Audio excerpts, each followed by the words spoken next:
এবং সকল ছাত্রী প্রতিনিধি শিক্ষিকাবৃন্দ যারা এসেছেন সকলকে আমি আন্তরিক শুভেচ্ছা, নমস্কার, প্রণাম আদি জানাচ্ছি। এই বিদ্যালয় বা বিদ্যা মন্দিরের নামের সাথে তিনজনেরই নাম আছে পুণ্যত্রয়ী, রামকৃষ্ণ, সারদা, বিবেকানন্দ। আমাদের বিদ্যা মন্দির বেলুড় মঠে হয়েছিল 1941 সালে। তার 20 বছর পরে এই রামকৃষ্ণ সারদা মিশন বিবেকানন্দ বিদ্যা ভবন হয়েছে শুরু। ছোটদের নয়, এটা বড়দের কলেজ, এটা মহাবিদ্যালয়। তো এখানে প্রথমেই মনে হচ্ছে মায়ের কথা। মা ছিলেন মহাশক্তির প্রতিভূ। ঠাকুরের সম্বন্ধে বলা হয় লাভ পার্সনিফাইড। মায়ের তো ছিলই ভালোবাসা, তার সাথে মায়ের মহাশক্তি, ধাত্রী, যিনি কালী, যিনি লক্ষ্মী, যিনি সরস্বতী, তিনি এই সারদা মূর্তিতে আবির্ভূতা হয়েছিলেন শ্রীরামকৃষ্ণের সহধর্মিণী হিসেবে, রামকৃষ্ণ সংঘের জননী হিসেবে। তিনি ছিলেন সুপ্রিম কোর্ট বা হাইকোর্ট। আমাদের যখনই কোনো সংশয় হতো, যখনই কোনো বিরোধ আসত, তখনই মাকে রেফার করলে মা ইমিডিয়েট সলিউশন দিয়ে দিতেন, সমাধান। সেজন্যই সংঘের শুরু থেকেই স্বামীজি মাকে সংঘ জননী হিসেবে প্রতিষ্ঠা করেছিলেন। তো সেই মায়ের পরে একটি বিশেষ করে মায়ের ঠাকুর স্বামীজি তো আসেনি, তার সাথে একটি মায়ের কলেজ। আমরা ধন্য সবাই যে আজকের এই পুণ্য দিনে যীশু খ্রিস্টের প্রাক আবির্ভাব তিথিতে লগ্নে আমরা সমবেত হয়েছি। অনেক অল্প বয়সের মেয়েরা তোমরা আছো, তোমাদের বাকি জীবন, এখনো জীবনটা অনেকটা বাকি। তোমাদের জীবন গড়তে হবে একটা মোল্ড। ঠাকুর বলে গেছিলেন আমি একটা ছাঁচ করে গেলাম, তেমনি শ্রী মা একটা মোল্ড করে গিয়েছেন, ছাঁচ করে গিয়েছেন। কেমন জীবন হবে ভারতবর্ষের নারীদের, মায়েদের। তো সেই আদর্শ রেখে গেছে। সেই আদর্শ নিয়েই আমাদের এখানকার মেয়েরা জীবন গড়ার চেষ্টা করে। আর এই আদর্শকে জীবনে প্রয়োগ করার জন্যই আমাদের এই সারদা রামকৃষ্ণ সারদা মিশন বিবেকানন্দ ভবন কাজ করে চলেছে। মনে হয় মায়ের কথা কয়েকটি স্মরণ করি। মায়ের কথা বলছেন বিদ্যা মানতে হয় বই কি বাবা। তারা তো কখনো ভাঙতে আসেন না। স্বামীজির একবার সংশয় হয়েছিল যে ঠাকুর বোধহয় তাকে রক্ষা করতে পারেননি। কাশ্মীরে এক ফকির অভিশাপ দিয়েছিলেন, স্বামীজিকে চলে আসতে হয়েছিল। সেই সময় স্বামীজির একটু সংশয় হলো ঠাকুরের সম্বন্ধে। আসলে ফকিরের কিছু বিদ্যা ছিল, অলৌকিক বিদ্যা। তা প্রয়োগ করে স্বামীজি তার চেলাকে ধরে নিচ্ছিলেন। ভেবে ভয় পেয়ে স্বামীজিকে সেই অলৌকিক বিদ্যার মাধ্যমে অসুস্থ করে ফেলেছিলেন। সেই সময় স্বামীজি ঠাকুরের উপরে একটা সংশয় হয়। সেজন্য বলেন আমরা কিছু ভাঙতে আসিনি। এটা যীশু খ্রিস্টের বাইবেলেও আছে যে আমি কোনো ভাঙতে আসিনি, আমি গড়তে এসেছি। যাই হোক, তারপরে বললেন তোমার টিকিটি বাঁধা আছে তার হাতে। এরকমই মাস্টার মশাইয়ের জীবনে একটি ঘটনা আছে, বিখ্যাত, সবাই জানে, ছোটরা হয়তো জানো না। ঠাকুরের কাছে এসেছেন, ঠাকুর বলছেন তোমার লক্ষণ খুব ভালো। আচ্ছা, তোমার কি বিবাহ হয়েছে? হ্যাঁ, বিবাহ হয়েছে। পরিবার কেমন? মাস্টারমশাই বলেন আজকে ভালো, কিন্তু অজ্ঞান। মাস্টারমশাইয়ের উপরে ঠাকুর খুব ক্ষোভ প্রকাশ করলেন, তিরস্কার করলেন, আর বলেন তুমি জ্ঞানী। তখন মাস্টারমশাইয়ের জ্ঞান হলো ঈশ্বরকে জানার নামই জ্ঞান, ঈশ্বরকে না জানার নামই অজ্ঞান। উনি বলছেন বারবার ঠাকুর আমার এরকম অহংকার দর্পকে চূর্ণ করে দিয়েছেন। এরকমই আমাদের মনে হয় আমরা সকলেই শক্তির এলাকাভুক্ত। শক্তি মানতে হয়, না মানলেও আমাদের টিকি সেখানে বাঁধা। যেমন পুজোয় কোনো জিনিস বিশেষ করে রাখা থাকে, উটো বাঁধা থাকে। দ্বিতীয়ত শক্তির তরতম রয়েছে, কার মধ্যে বেশি শক্তির প্রকাশ, কার মধ্যে কম শক্তির প্রকাশ। ঠাকুর বিদ্যাসাগরকে দেখতে এসে এই কথা বলেছিলেন। ভালো মন্দ রয়েছে, সবই শক্তির আওতায়। তারই মধ্যে আবার শুভ শক্তি, অশুভ শক্তি, বিদ্যা শক্তি, অবিদ্যা শক্তি, এবং এদের পারস্পরিক আদান প্রদান, ভাঙা পড়ার খেলা। ব্রহ্ম আর ব্রহ্মশক্তি অভেদ। ঠাকুর বলছেন শক্তি সব জায়গায় আছে, কারোর মধ্যে বেশি, কারোর মধ্যে কম। স্বামীজি বলছেন মানুষকে যত প্রকার শক্তি নিয়ে নাড়াচাড়া করতে, এবারে দেখো কোথায় যাচ্ছেন স্বামীজি। বলছেন তন্মধ্যে যে কর্মের দ্বারা তার চরিত্র গঠিত হয়, তাই সর্বাপেক্ষা প্রবল শক্তি। মানুষ যেন একটি কেন্দ্র, ভালো মন্দ, সুখ দুঃখ সবই তার দিকে চলেছে এবং তার চারিদিকে সংলগ্ন হচ্ছে। তিনি ওইগুলোর মধ্য থেকে চরিত্র নামক মহাশক্তি গঠন করে নিয়ে তাকে বহির্দেশে প্রক্ষেপ করছেন ঈশ্বর। তাই রামকৃষ্ণ, সারদা, বিবেকানন্দ সাহিত্য পাঠ করে মনে হয় যুব শক্তি আসলে এক প্রবল চরিত্র শক্তি। যুবকদের মেন স্ট্রেংথ ইজ ক্যারেক্টার। চরিত্রই হচ্ছে আমাদের সব থেকে বড় শক্তি। নেতাজি সুভাষচন্দ্র বসুর কথাতেও এর সাক্ষ্য মেলে। উনি বললেন পুঁথি কেবল পুঁথিগত বিদ্যাকে আমি ঘৃণা করি, নিন্দা করি। স্বামীজির মতোই বলেছেন যে শিক্ষার চরিত্র গঠনে সাহায্য করে না, সেই শিক্ষা শিক্ষাই নয়। এই শিক্ষার চাপরাশের কোনো দাম নেই, সার্টিফিকেটের কোনো দাম নেই, যদি আমাদের চরিত্র সুগঠিত না হয়। এইটি বলছেন এগুলি স্বামীজির কথা। তারপরে বলছেন এর চতুর্থ কথা হলো আমাদের আলোচ্য এখন যুব শক্তি। শক্তিকে কেবল তার কার্য দ্বারা চিনতে পারা যায়, ম্যানিফেস্টেশন। শক্তিটার কাজ দেখে বোঝা যায়। যেমন বলি ফলে না পরিক্রিয়াতে, সেই রকমই শক্তি এক, কিন্তু তা ভিন্ন রূপে প্রকাশ পায়। যেমন এক ইলেকট্রিসিটি বা বিদ্যুৎ থেকে লাইট, ফ্যান, কম্পিউটার, কার, জেনারেটর, মাইক্রোফোন ইত্যাদি সব চলে একটা শক্তি থেকে। আরো কত বস্তু প্রকাশ পাচ্ছে বা চলছে শক্তির দ্বারা। তেমনি আমাদের মধ্যে যে দৈবী শক্তি, তার যুব শক্তি নামে অভিহিত হয়। এর সাথে বয়সের কোনো যোগ নেই। বয়স তো শরীরে, কিন্তু শক্তি যে শরীর মনের পারে থেকে ক্রিয়াশীল হয়। শক্তি কেবল বয়স অনুযায়ী হবে এমন নয় যে বয়স্ক মানুষের শক্তি থাকবে না। আসলে তো চরিত্রটাই শক্তি। এর সাথে বয়সের কোনো যোগ নেই। বয়স তো শরীরে, কিন্তু শরীর মনের পারে থেকে শক্তি ক্রিয়াশীল হয়। এই যুব শক্তি কবির ভাষায় গ্রহণ করিবার, মিলন করিবার, সৃজন করিবার শক্তি।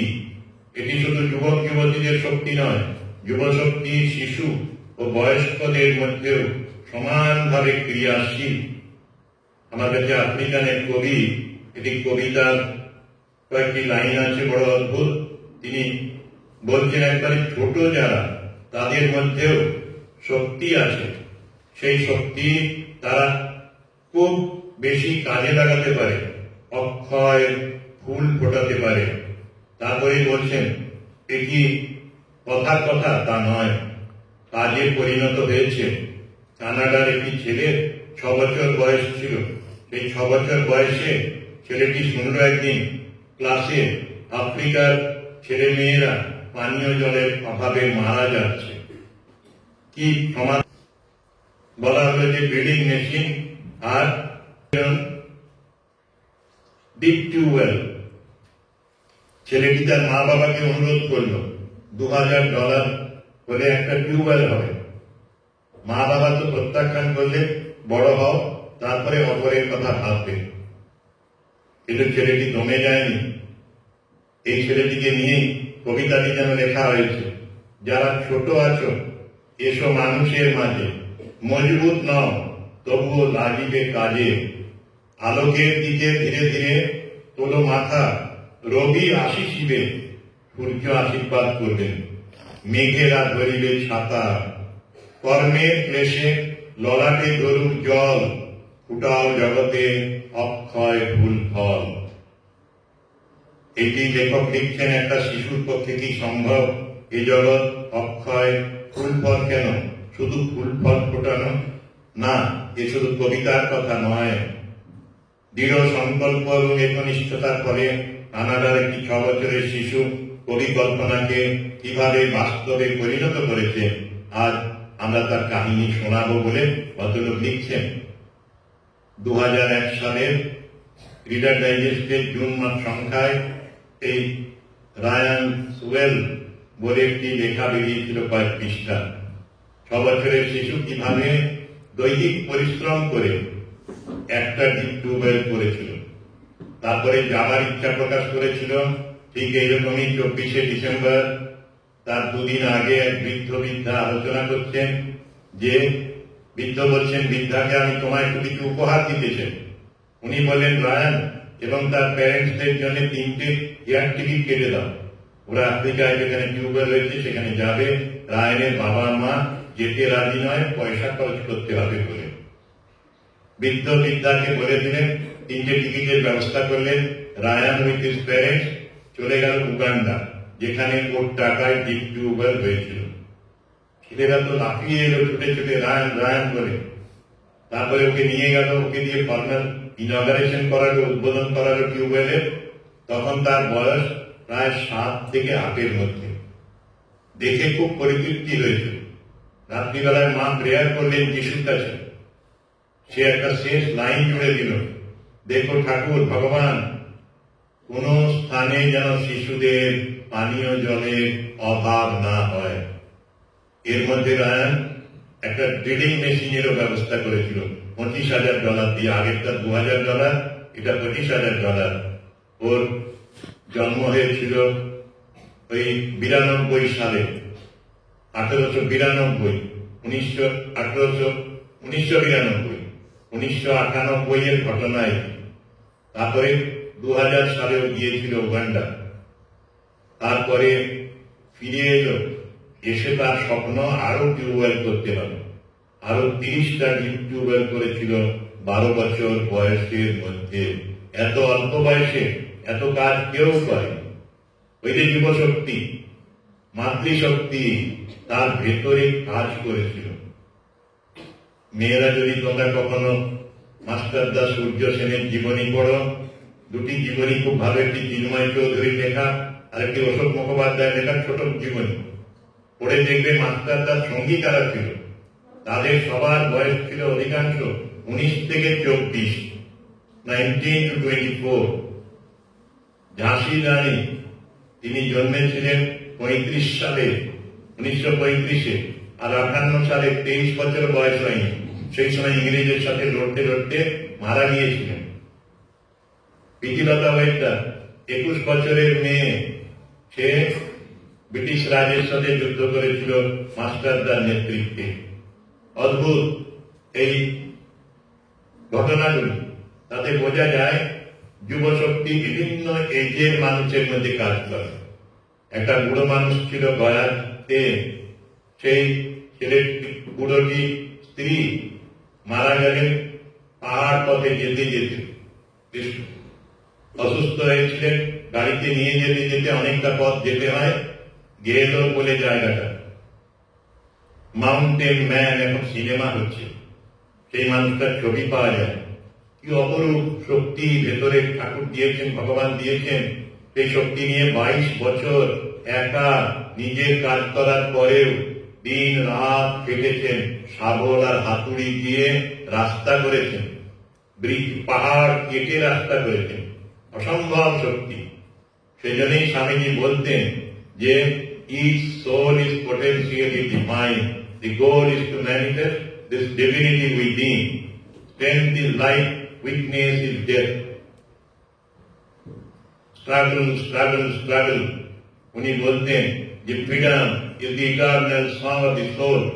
স্বাধীনতাই হল আত্মার চিরন্তন সঙ্গী। স্বামীজির এই বাণী যুব শক্তিকে উদ্দীপিত করেছিল।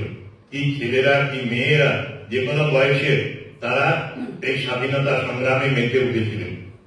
প্রত্যেকে কালী পুজো করতেন, প্রত্যেকে বিবেকানন্দের আরাধনা করেছেন এবং চণ্ডীপাঠ করেছেন, গীতা পাঠ করেছেন, করে এই ব্রিটিশ শক্তিকে জব্দ করে দিয়েছিলেন। এরা দুই দল ছিল, একদল অহিংস, একজন সহিংস।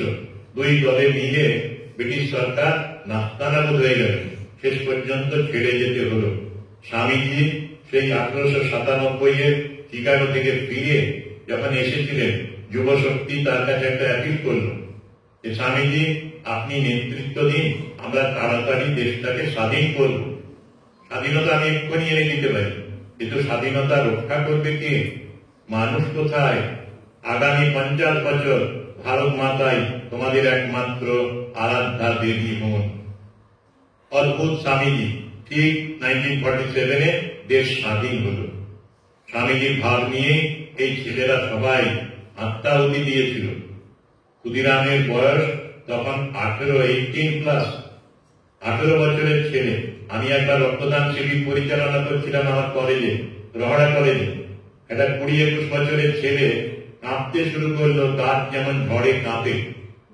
আমি তার বুকের কাছে ধরলাম, বললাম ক্ষুদিরামের কত বছর বয়সে হাসি হয়েছিল তুমি জানো? ক্ষুদিরাম শব্দটা তার কর্ণকুহরে সেদিন যেই প্রবেশ করলো, ছেলেটা কিন্তু টোটাল মেটামরফসিস করে চেঞ্জ হয়ে গেল। তখনই শক্ত হয়ে বলল আমি এক্ষুনি রক্ত দিতে চাই। তারপরে বসলো, সব মাপ হলো, ব্লাড প্রেশার ইত্যাদি।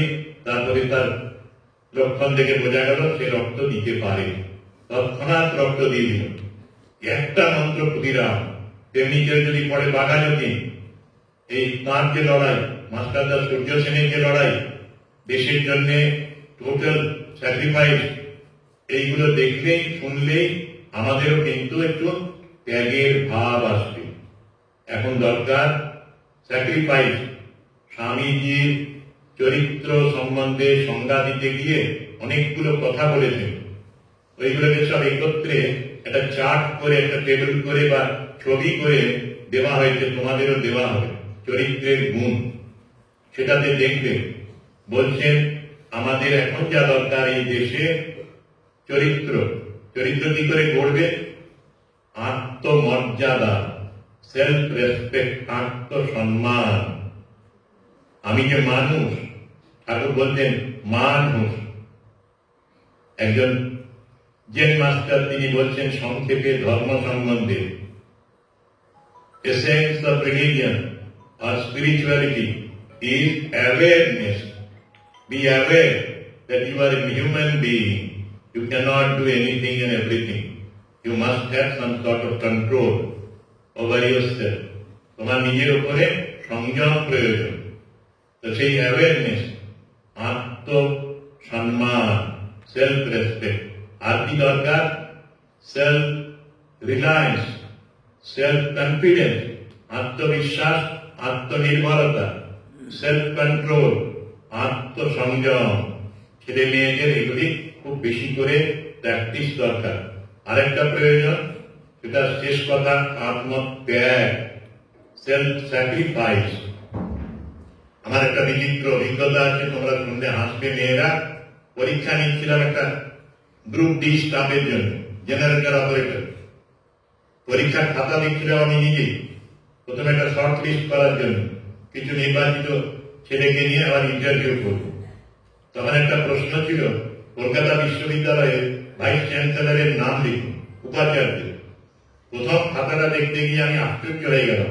সে লিখেছে শ্রী কালাচাঁদ মন্ডল। তখন ছিলেন ডক্টর সন্তোষ ভট্টাচার্য।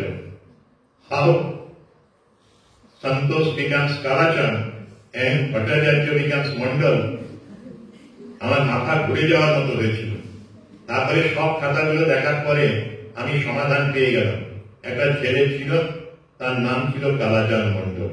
ওটা ছিল লাস্ট কোশ্চেন। তারপরে ছিল তোমার নাম লেখো। কালাচাঁদ তার নাম লিখেছিল। আর আলোর একটা খেলা হয়েছিল। পেছনে দাঁড়িয়ে কার্তিক চন্দ্র তিনি দেখছেন ও কি লিখেছে, নিচের লাইনটা না উপরে উঠে গেল, প্যারাডক্স এরার হয়ে গেল। তারপরে ও লিখে ফেলল কি কালাজান মন্ডল কোনো চিন্তা না করে, ওর নিজের উপরে নির্ভরতা নেই, ও নিজের উপরে বিশ্বাস নেই। স্বামীজি সেই জন্যই বলতেন পুরাতন ধর্ম গলিত যে ঈশ্বরে বিশ্বাস করে না সে নাস্তিক। Old religion said he is an atheist who does not believe in God. New religion says he is an atheist, he or she is an atheist who does not believe in himself or herself. যে নিজেকে বিশ্বাস করে, নিজের উপরে বিশ্বাস করে। আরো খাতা দেখতে যেও না, বিপদে পড়বে। এরকম একটা ইন্টারভিউর সময় হলো কি, দুই বন্ধু ইন্টারভিউ দিতে গেলেন, একজন খুব বোকা, একজন খুব চালাক। চালাক ছেলেটি আগে ইন্টারভিউ করেছিল, সে বলল নার্ভাস হবি না, আমি ভেতর থেকে খুব জোরে জোরে উত্তরগুলো বলবো। প্রশ্নগুলো তো ইন্টারভিউয়াররা কোনোদিন জোরে করেন না, ওরা ফিসফিস করে করেন। ওরা জিজ্ঞেস করলেন যে ভারতবর্ষ কবে স্বাধীন হয়েছিল? এ বলল স্যার 42 সবার ছিল, 47 হয়ে গেছে। 42-এ কুইট ইন্ডিয়া মুভমেন্ট হয়েছিল, ভারত ছাড়ো আন্দোলন। আর উনি বললেন 42 সবার ছিল, 47 হয়েছে। ও বাইরে থেকে উত্তর শুনেছে, প্রশ্ন শুনতে পায়নি। ওকে যখন ডাকা হলো, হি ওয়াজ ভেরি নার্ভাস, কাঁপছে এরকম। সেই সময় বললো বসুন, আপনাকে আপনার সম্বন্ধেই প্রশ্ন করা হবে। বললো হোয়াট ইজ ইউর এজ, আপনার বয়স কত? সে বলল স্যার 42 সবার ছিল, 47 হয়ে গেছে।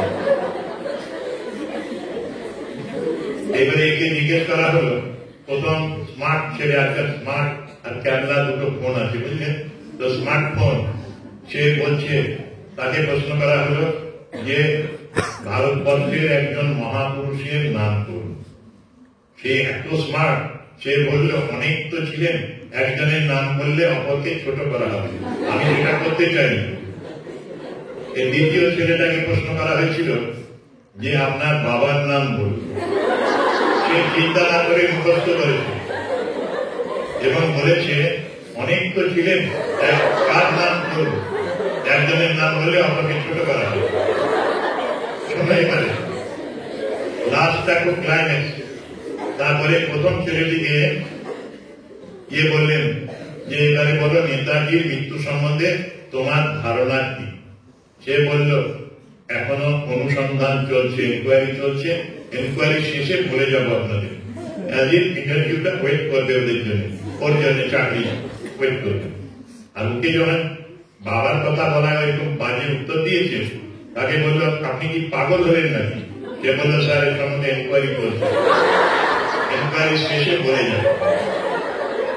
সেই জন্য আমি প্রায় ছাত্রছাত্রীদের বলি তোমরা নিজেরা পড়াশোনা করবে, নিজেরা তৈরি হবে, নিজেরাই লিখবে। কোনো দিকে ডান দিক বাম দিক কোনো দিকে দেখবে না, না দেখে নিজে যা আছে জিনিস ভেতরে সেটাই করবে। আর তুমি যদি রেগুলার স্টাডি করো, তোমার কাউকে দেখতে হবে না। আমি একটা মন্ত্র পেয়েছিলাম একটা পত্রিকাতে, একটা ভূত একটা মন্ত্র দিয়েছিল একটা ছেলেকে, ফেল করে যায় বারবার। সেপ্টেম্বরে ভূতের সাথে দেখা, ইংরেজিতে 40, 41, 42 পাচ্ছে, 60 না পেলে পাস করবে না, লাস্ট চান্স। সেই সময় একটা ভূত এসেছিল তার ঘরে, গল্পটা ছোট্ট করে দিচ্ছি।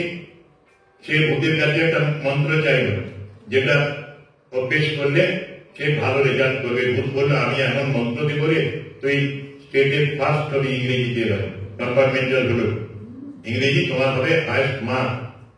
তারপরে একটা মন্ত্র দিয়ে গেল। ভূত আবার মন্ত্রটা পেয়েছিল বিবেকানন্দের কাছ থেকে, বলে মন্ত্রটা স্বামীজির দেওয়া, ভালো করে শোনো তোমরা। ইয়ন নটিত ইচ্ছা রেখো নকলের কোন আতুরা করে কাগজ গজন, ইয়ন নটিত ইচ্ছা রেখো নকলের কোন আতুরা করে কাগজ গজন।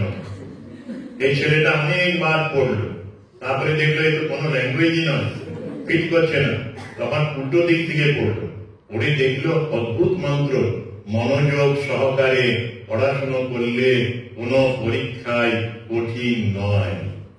স্বামী বিবেকানন্দ এটা বলেছিলেন শিক্ষা প্রসঙ্গে, যদি আমার শিক্ষার উপরে দায়িত্ব দেওয়া হতো শিক্ষা সম্বন্ধে, যদি আমি এডুকেশন ডাইরেক্টর হতাম, সেক্রেটারি হতাম, তাহলে আমি জোর দিতাম এই কনসেন্ট্রেশনের উপরে, মনঃসংযমের উপরে। যত মার্কস ডিফার করে একটা স্টুডেন্ট থেকে একটা স্টুডেন্টের, সেটা হচ্ছে কনসেন্ট্রেশনের ডিফারেন্স হওয়ার জন্য। যার কনসেন্ট্রেশন খুব বেশি, সিস্টারও বলতেন যে এদের কোন টিচার ছাড়াই এরা বড় বড় বই নিজেরা পড়ে নিতে পারে, উইদাউট কোচিং। আমি দেখেছি আমাদের রহড়া কলেজের ছেলে বেলঘরিয়ায় থাকতো, কোনো গাইডেন্স নেই, স্পেশাল কোচিং নেই, কলেজে যা পড়তো তাতেই তারা জয়েন্ট এন্ট্রান্সের চান্স পেত। অনেক ধনী দুলাল এরা অনেক কোচিং নেন, এমনকি জ্যোতিষী দেখায় গুরুদের কাছেও আসে। আজকে আমার কাছে একটি বাবা এসেছিলেন, প্রাইমারি টিচার, ওর স্বপ্ন হেড টিচার হবে, তারপরে বলছেন এটা বাড়ি করবো, আর আমার ছেলেটা নিজ পরীক্ষা দেবে, আপনি আশীর্বাদ করুন যেন নিজে পেয়ে যায় ডাক্তার। আমরা দেখো এতগুলো তোমার বাসনা আমি গুরু হলেও পূরণ করতে পারবো, তুমি ঠাকুরকে বলো, মাকে বলো। আমার কাছে ছেলে মেয়েরা এলে আমি বলি তোমার নিজের ডান হাতটা নিজের মাথায় দাও, নিজের নাম করে বলো, ওয়ে সুনীল বাবু, তুমি সুনীল বাবুকে আশীর্বাদ করো। সীতা, তুমি সীতাকে আশীর্বাদ করো। সেলফ ব্লেসিং দাও। ঠাকুর বলছেন জানো যে গুরু কৃষ্ণ বৈষ্ণব তিনের দয়া হলো, একের দয়া বিনে জীব ছাড়ে কারে গেল। যদি মাস্টারমশাই অনেক সব সাবজেক্টেরই রাখা হয়, যদি মা বাবার অর্থ থাকে, যদি দুটো করেও টিচার রাখা হয় এক একটা সাবজেক্টে, কিন্তু স্টুডেন্টরা যদি না পড়ে, তার যদি কনসেন্ট্রেশন না থাকে, তাহলে তারা কিন্তু ক্লিয়ার করতে পারবে না এক্সাম। ওই নিট তো পাবেই না। নিট পাওয়ার জন্য জ্যোতিষীদের কাছে যাচ্ছে। হোয়াট জ্যোতিষী উইল ডু? জ্যোতিষী বলবে যোগ্য করবো, 5 লাখ টাকা দাও। আবার ভয় খাওয়ায় তোর মেয়েটা 6 মাসের মধ্যে মৃত্যু হবে, এক্ষুনি যোগ্য কর, যোগ্য করলে বাঁচবে এবং নিজে পেয়ে যাবে। ওরা যোগ্য করেন, টাকাও দিতে বারণ করেছে, তারপরে মেয়েটা কিন্তু এবারে নিজে পেয়ে গেছে, নিজেই মালদা মেডিকেল কলেজে এবছরে ভর্তি হয়েছে, ফার্স্ট ইয়ারে পড়ছে। জ্যোতিষীর প্রয়োজন নেই, তাবিজ মাধুরীর প্রয়োজন নেই, ওরা নিজেকে পড়ার দরকার। ওই যে মনোযোগ সহকারে পড়াশোনা করলে কোনো পরীক্ষায় কঠিন হয়। যুদ্ধ, বিপদ, আপদ সবই কেটে যায় তুমি যদি নিজে সচেতন হও। মায়ের জন্মদিনে একটা মেয়ে এলো 22 বছরের, বিফল করছে, এত কাঁদছে। আমি বলে কাঁদছিস কেন? বলছে মহারাজ খুব কষ্ট করে আপনার কাছে এলাম। কষ্টটা কিসে? বলছে ভয় হয় বাইরে বেরোতে। সত্যি ভয় পায় না মেয়েরা, শরীর চর্চাও করে না। আমি আগরপাড়ায় গেলাম, আমরা কজন বলে একটা ক্লাব, সেখানে মেয়েরা দেখলাম ক্যারাটে শিখছে। আবার মা সারদার একটা মূর্তি করেছে, সন্ধ্যেবেলায় মাকে ধূপ জ্বালায়, প্রদীপ দেয় আর ক্যারাটে শেখে। তোমরা ক্যারাটে শিখে কি করবে? আমাকে বললো ডেমনস্ট্রেশন দেবো, কালকে আসুন। এলাম, 22শে ডিসেম্বরই ওদের ওই উৎসব করে। তারপরে 4টে মেয়ে ছেলের পোশাক পরেছে আর একটা মেয়ে মেয়ের পোশাক পরেছে। আর ক্যারাটে জানে মেয়েটা যে সেন্টারে আছে, তাকে ইফটিজিং করছে। মেয়েটা 1, 2, 3, 4 সেকেন্ডের মধ্যে 4 জনকে ছুঁড়ে ফেলে দিয়েছে। গদি ছিল বলে ওই মেয়েগুলো বেঁচে গেল, গদি না থাকলে হাড়গোড় ভেঙে যেত। সত্যি আত্মরক্ষার একটা বিরাট আশীর্বাদ, একটা শক্তি। শরীর চর্চা করতে হয়। নেতাজির বই যদি পড়ো, তিনি কংগ্রেসের ওয়ার্কারদের বলছেন যে হাফ এন আওয়ার মুলারের বই পড়ে শরীর চর্চা করো। খুব সহজ মুলারের বই তখন ছিল, তেমনি শরীর চর্চা করা দরকার। তারপরে বলছেন ধ্যান করো, তারপরে বলছেন সব গ্রন্থ পড়ো। সেই গ্রন্থের প্রথম গ্রন্থ হচ্ছে শ্রী শ্রী রামকৃষ্ণ কথামৃত। তারপরে বলছেন তোমার ব্রহ্মযজ্ঞের উপরে 3খানা বই দিয়েছেন। এরকম করে অনেক বুদ্ধিস্ট দিয়েছেন। তারপরে অন্য বই দিয়েছেন চরিত্র গঠন সম্বন্ধীয়। যে কোনো ফিল্ডের যারা কর্মী হবে, ছাত্র হোক, ডাক্তার হোক, ইঞ্জিনিয়ার হোক, all should have very strong character. চরিত্র ছাড়া এই মানুষ হওয়া যায় না, দেশ করা যায় না। আমি এবারে আরেকটা জিনিস পড়ে শেষ করব। খুব সুন্দর একটি জিনিস, নেতাজির একটি চিঠি তার মাকে লেখা। নেতাজির যখন 15-16 বছর বয়স, সেই সময় এই চিঠিগুলো তিনি লিখেছেন। নেতাজির রচনাবলী, তার মধ্যে ফার্স্ট পার্টে এই চিঠিগুলো আছে। 65 পৃষ্ঠা বা 66 পৃষ্ঠা থেকে শুরু হয়েছে, অনেকগুলো প্রায় 100 পেজেস, অনেকটি লেখা চিঠি আছে। তার মধ্যে উনি মাকে লিখছেন একটি চিঠি। ভারত হলো ভগবানের বড় আদরের দেশ। বলছেন ঈশ্বর নানা সময় নানা দেশে মানুষ রূপে এসেছেন, কিন্তু এতবার কোন দেশে আসেননি যেমন আমাদের দেশ। তাই এই ভারতবর্ষ হচ্ছে সব থেকে প্রিয় দেশ ভগবানের। এই নেতাজি মাকে চিঠিতে লিখছেন, মা আপনার মতে আমাদের এই শিক্ষার উদ্দেশ্য কি? তোমরা যারা ছাত্রী তারা মন দিয়ে শুনবে বা কোনোদিন সুযোগ মতো পড়বে। আমাদের জন্য এত খরচ করিতেছেন, 2 বেলা গাড়ি করিয়া স্কুলে পাঠাইতেছেন এবং পুনরায় বাড়ি ফিরাইয়া আনিতেছেন। দিনে 4-5 বার করিয়া আমাদিগকে পেট ভরিয়া খাওয়াইতেছেন। বস্ত্র পরিচ্ছদে সর্বাঙ্গ আবৃত রাখিতেছেন। দাস দাসী নিযুক্ত করিতেছেন। আমি ভাবি এত কষ্ট, এত পরিশ্রম, এত ক্লেশ আমাদের জন্য কেন? ইহার উদ্দেশ্যই বা কি? আমি কিছুই বুঝিয়া উঠিতে পারি না। ছাত্র জীবন শেষ করিলে আমাদিগকে কর্মক্ষেত্রে প্রবেশ করিতে হইবে। প্রবেশ করিয়া সারা জীবন বাধার ন্যায় অবিশ্রান্ত ভাবে খাটিতে হইবে এবং তৎপরে ভবলীলা সাঙ্গ করিতে হইবে। এইভাবে জীবনটা শেষ হয়ে যাবে কি? তারপরে বলছেন, মা আমাদিগকে কর্মক্ষেত্রে কোন বিভাগে দেখিলে আপনি সর্বাপেক্ষা সুখী হইবেন? বড় হইলে আমাদিগকে কোন কাজে নিযুক্ত দেখিলে আপনি সর্বাধিক আনন্দ লাভ করিবেন? জানি না আপনার মনের ইচ্ছা কি। মা, জজ, ম্যাজিস্ট্রেট, ব্যারিস্টার কিংবা অন্য কোন হাকিমের গদিতে বসিলে আপনার সর্বাপেক্ষা আনন্দ হইবে? আর ধন কুবের বলিয়া সংসারী লোকের দ্বারা পূজিত হইলে আপনার সর্বাপেক্ষা আনন্দ হইবে? প্রচুর ধনশালী, গাড়ি ঘোড়া মোটর প্রভৃতির অধিকারী, নানা দাস দাসীর প্রভু, প্রকাণ্ড অট্টালিকা, বিপুল জমিদারির অধিকারী হইলে আপনার সর্বাপেক্ষা আনন্দ হইবে? না, দরিদ্র হইলেও পণ্ডিতদের দ্বারা এবং গুণীজনের দ্বারা প্রকৃত মানুষ বলিয়া পূজিত হইলে আপনার সর্বাপেক্ষা আনন্দ হইবে? তাহা জানি না। আপনার পুত্রকে কিরূপ দেখিলে আপনার সর্বাধিক আনন্দ হইবে তাহা জানিতে বড় ইচ্ছা হয়।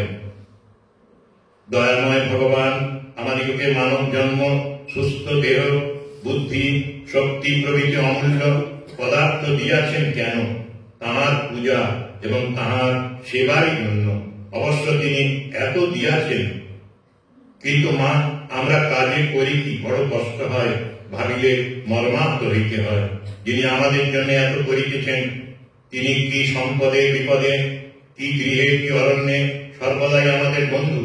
যিনি সর্বদা আমাদের হৃদয় মন্দিরে বসিয়া আছেন, যিনি আমাদের এত নিকটে আছেন, যিনি আমাদের খুব আপনারই জিনিস, আমরা তাহাকে একবারও প্রাণ ভরিয়া ডাকি না। এরকম বলে একটি খুব সুন্দর বাস্তব কথা বলেছেন। কয়েকটি লাইন পড়ব। ভগবান কলিযুগে একটি নূতন সৃষ্টি করিয়াছেন। এটি অনেকের লেখাতেই পাওয়া যায় সাহিত্যে। তাহা অন্য কোন যুগে ছিল না। সেই নূতন সৃষ্টিটি হল বাবু সৃষ্টি। বলছেন আমরাই সেই বাবু সম্প্রদায় ভুক্ত। আমাদের ঈশ্বর দত্ত পদযান আছে, পা আছে, কিন্তু আমরা কয়েক ক্রোশ হাঁটিয়া যাইতে পারি না, কারণ আমরা বাবু। আমাদের 2টি অমূল্য হাত আছে, কিন্তু আমরা শারীরিক পরিশ্রমে কুণ্ঠিত হই। আমরা হস্তের উপযুক্ত ব্যবহার করি না, কারণ আমরা বাবু। আমাদের এই ঈশ্বর দত্ত সবল দেহ আছে, কিন্তু আমরা শারীরিক পরিশ্রমকে ছোট লোকের কাজ বলিয়া ঘৃণা করি, কারণ আমরা বাবু। বাবুদের কি গুণ দেখো। আমরা সব কাজে চাকরকে হাত করি, হাত মারি, আমাদের হাত পা চালাইতে যে কষ্ট হয়, কারণ আমরা যে বাবু। গ্রীষ্মপ্রধান দেশে জন্মিলেও আমরা গ্রীষ্ম সহ্য করতে পারি না, কারণ আমরা যে বাবু। আমরা সামান্য শীতকে এত ভয় করি যে সর্বাঙ্গ বোঝায় চাপাইয়া রাখি, কারণ আমরা যে বাবু। আমরা সর্বত্র বাবু বলিয়া পরিচয় দিই, কারণ আমরা বাবু। এখনকার দিনে সাহেব বলবে কিংবা ম্যাম বলবে সবাই। মহিলা কর্মচারীদের, মহিলা শিক্ষিকাকে মেয়েরা বেশিরভাগ সময় ম্যাম বলে ডাকে, দিদি বলে ডাকে না, মা বলে ডাকে না। কারণটাই হলে বাবু সম্প্রদায়। বাবুরা এরকম, আমরাও বাবু শুনতে চাই, কারণ আমরা বাবু।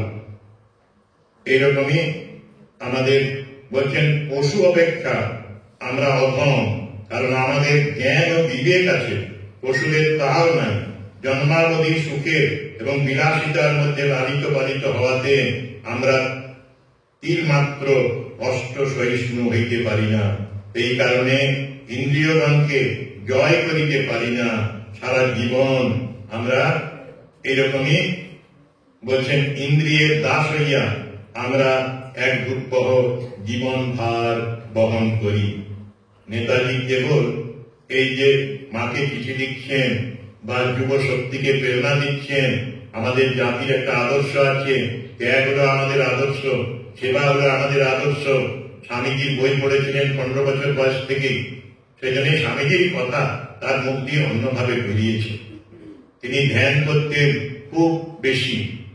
সিঙ্গাপুর আশ্রমে মহারাজ ছিলেন বুদ্ধ মহারাজ, আমরা তার কাছে শুনেছি। তিনি মন্দিরে যেতেন সন্ধ্যেবেলায়, রাত্রিতে ভোগের সময় হয়ে গেছে, বন্ধ হয়ে যাবে মন্দির, সেই সময় তিনি ধ্যানস্থ পাথরের মতো বসে থাকতেন। অনেক জোরে তাকে ডাকতে হতো, সুভাষ সুভাষ, সময় হয়ে গেছে, ওঠো। সুভাষ আইএনএ করছেন সেই সময় সকালবেলায় কাগজে দেখলেন স্টুডেন্ট দম তৈরি হবে, তার জন্য অর্থের প্রয়োজন। তার সঞ্চিত আইএনএর জন্য ফান্ড থেকে $1,00,000 এনে দিলেন মহারাজকে। মহারাজ বলেন, আমি এটা নিতে পারি না, এটা আইএনএর ফান্ড। বলেন, আমি তো টাকা তুলেছি। উনি পরে রসিদ বই দিলেন, $2,00,000 উনি কালেকশন করলেন। মহারাজ 1 লাখ নিলেন, 1 লাখ আগেই নিয়েছিলেন। এইভাবে সুভাষের সারা জীবন স্বামীজি ময় জীবন ছিল। সেই সুভাষ মাত্র 24 বছর বয়সে ICS হলেন ইংল্যান্ডে গিয়ে পড়াশোনা করে। 24 বছর তখন বয়স, ইট ওয়াজ 1921। সেই সময় বন্ধু চারুচন্দ্রকে একটি চিঠি লিখেছেন, বিখ্যাত চিঠি, ছোট্ট চিঠি। বলছেন, ভাই চারু, তুমি জানো কর্তব্যের আহ্বানে একবার জীবন তরী ভাসিয়ে দিয়েছিলাম। সেই তরী এখন এক রম্য কাননে উপনীত হয়েছে সুন্দর একটা বাগানে, যেখানে পাওয়ার, প্রপার্টি, ওয়েলথ করতলগত, কিন্তু হৃদয়ের অন্তঃস্থল থেকে সাড়া আসছে, তোমার এতে আনন্দ নাই, তোমার একমাত্র আনন্দ সাগরের পূর্ণিমালার সঙ্গে সঙ্গে লাফিয়ে বেড়ানো। সেই আহ্বানে সাড়া দিয়ে আজ তারই হাতে জীবন তরী ভাসিয়ে দিলাম। তিনি জানেন এ তরী কোথায় গিয়ে পৌঁছবে। কি করবো এখনো ঠিক করতে পারিনি। একবার ইচ্ছে হচ্ছে রামকৃষ্ণ মিশনে যোগ দেব, একবার ইচ্ছে হচ্ছে বোলপুরে যাব, শান্তিনিকেতন যাবেন, আবার ইচ্ছে হচ্ছে সাংবাদিক হব। দেখা যাক কি হয়। এর কয়েকদিন পরে তিনি দেশবন্ধু চিত্তরঞ্জন দাসকে একটি চিঠি লিখেছেন। সেই চিঠিটাও রচনাবলী প্রথম খণ্ডে ছাপানো আছে, তরুণের স্বপ্ন বইও আছে। তো সেখানে উনি ওর সাথে যোগ দিতে চান, উনিও দেখেছিলেন। ওনার নেতৃত্বে তিনি কিছুদিন রাজনীতিক জীবন যাপন করলেন। তারপরে দেশ ছেড়ে ওই চলে গেলেন বাইরে, আইএনএ পড়ে লড়াই করতে শুরু করলেন। হারিয়ে গেলেন, কিন্তু রেখে গেলেন একটা অদ্ভুত আদর্শ, যুব শক্তির আদর্শ। এই বয়সে এইরকম ভাবে দেশের জন্য ভাবা, স্বামীজিও বলতেন দে অ্যালোন লিভ ফর আদার্স, তার একটা আদর্শ এই স্বাধীনতা সংগ্রামীরা রেখে গেছেন। যার সত্যি সত্যি নেতা হবার যোগ্য ছিলেন নেতাজি সুভাষচন্দ্র বসু। আমরা আজকে এই তাঁদেরও শ্রদ্ধা জানাই। এই দিনে ছাত্রী সম্মেলনে ইতিকথা ঝাঁসি রানী, মাতঙ্গিনী হাজরা, আরো কত নারী ছিলেন। সহিংস আন্দোলনে নারী, অহিংস আন্দোলনে নারী, দুটো ভলিউম আছে চিন্ময় চৌধুরীর লেখা। এগুলো বেশি বই দাম নয়। এই বইগুলো নিয়ে তোমরা যদি সংগ্রহ করে কখনো দেখো, দেখবে কিভাবে ওরা নিজেদের জীবন উৎসর্গ করেছিলেন। ওই মোড় বলছিলাম রেখে গেছে। আমাদের এই ছাত্রী সম্মেলনে যারা আসছো, সেই মোড়ে জীবনটা গড়ার চেষ্টা করবে। তোমরা উপনিষদ যদি পড়ো, তৈত্তিরীয় উপনিষদ, সেখানে একটি কথা আছে যে শৈশ আনন্দস্য মীমাংসা ভবতি, আনন্দের মীমাংসা করছেন, বিচার করছেন। যুবাস্য সাধু যুবা অধ্যায়ত আশিষ্ট দরিষ্ঠ বরিষ্ঠ তস্যং পৃথিবী সর্বা বিত্তস্য পূর্ণাশ্চ স এব মানুষ আনন্দ।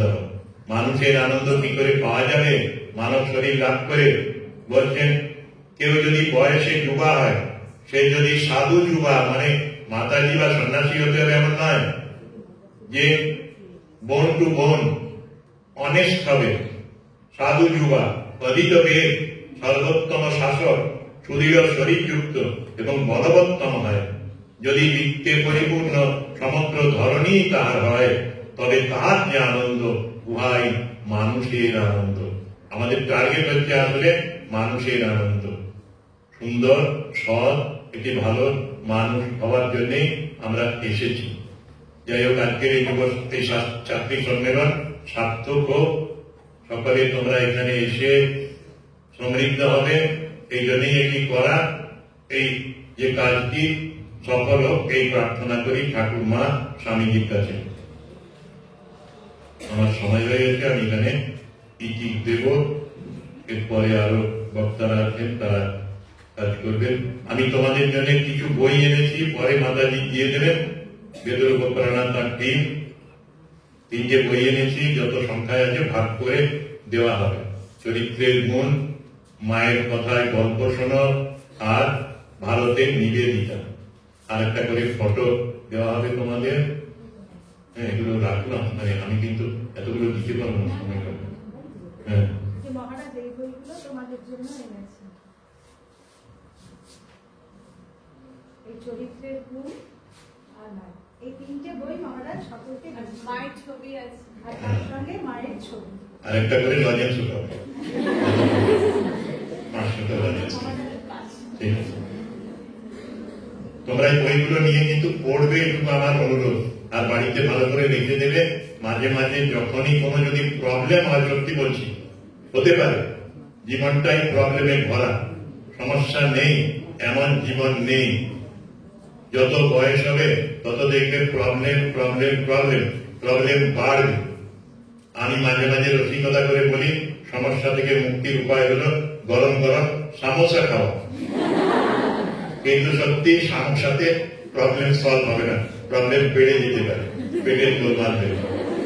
সেই জন্যে সমস্যার সমাধান হবে না, সমাধান হবে মহাপুরুষদের জীবন দেখে চলা। Lives of great men remind us that we can make our lives sublime while departing. Leave behind us footprints on the sand of time. মহাজনস্য গত পন্থা কোন পথে চলবে, মহাজনেরা যে পথে চলেছেন সেই পথে চলার চেষ্টা করবে। কি গৃহী কি সন্ন্যাসী, দুই ক্ষেত্রেই আদর্শ মানুষ ছিলেন। তাদের জীবন দেখে তোমরা তোমাদের জীবনটি গড়বে। যারা সারা জীবন শান্তিতে কাটিয়েছেন, অশান্তির মধ্যেও শান্তিতে কাটিয়েছেন। মায়ের অশান্তি ছিল না এমন নয়, মায়ের জীবনী পড়লে দেখবে মায়ের জীবনে যা প্রবলেম ছিল অনেকেই ছিল না। সেই প্রবলেমকে ওভারকাম করেছেন ঈশ্বরের নাম করে, ঠাকুরের ভাবে কাজ করে। সেই রকমের নিবেদিতারও প্রবলেম ছিল, অনেকের অনেক প্রবলেম ছিল। তোমাদের দুটো ছোট্ট ঘটনা বলে এবারে এন্ড করছি। সেটি হলো, দুজনের একই রকমের ঘটনা ঘটেছিল। স্বামীজি লন্ডনে একটা মাঠের মধ্যে নিয়ে হাঁটছিলেন। সেই সময় ছিলেন একজন মিসেস মুলার আর একজন সাহেব, দুইজনই পাশ্চাত্য দেশে।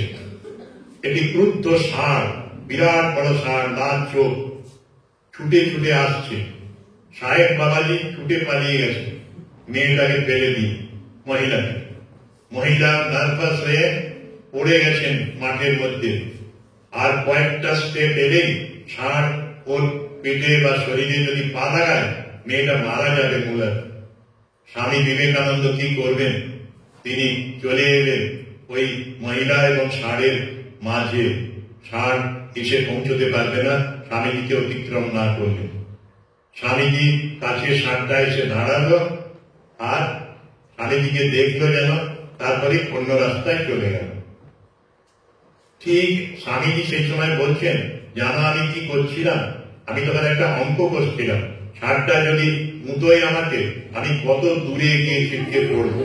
মেকানিক্সের একটা অঙ্ক করছিলেন, প্রজেক্টাইলটা কেমন হবে এবং কতটা ডিস্টেন্সে আমাকে ফেলে দেবে। কিচ্ছু হয়নি। তারপরে নিবেদিতা এলেন যেন 98 সালে কলকাতায়।